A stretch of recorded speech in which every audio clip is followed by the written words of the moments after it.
अब इसको हम तकरीबन 10 से 12 मिनट तक हम इसको अच्छे तरीके से तेज़ आंच पे फ्राई करेंगे। साथ हम थोड़ा थोड़ा पानी भी डालते रहेंगे कि हमारी कढ़ाई के साथ मसाला ना लगे।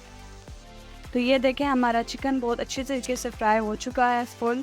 ये देख लें इससे आयल छोड़ दिया, जैसे ही ये आयल छोड़े इसका मतलब है कि ये अब बिल्कुल तैयार है। अब इसके अंदर हम पानी डालेंगे, पानी डाल के हम इसको थोड़ा सा दम दें। इसके अंदर हम 1 कप पानी ऐड करेंगे जिससे इसकी ग्रेवी से ज़बरदस्त बनेगी, क्योंकि कौरमा बना रहे हैं तो कौरमा बिल्कुल थोड़ा सा ग्रेवी के साथ ही अच्छा लगता है। बस 5 मिनट की इसको हम स्टीम देंगे और फिर ये रेडी है। तो ये देखें जी हमारा कौरमा हो गया है तैयार। अब हम इसको गार्निश करते हैं। गार्निश के लिए हम अपने ऊपर सब्ज़ मिर्च डालेंगे, साथ हम अदरक है और धनिया। ज़बरदस्त, वाह जी वाह, खुशबू तो ज़बरदस्त।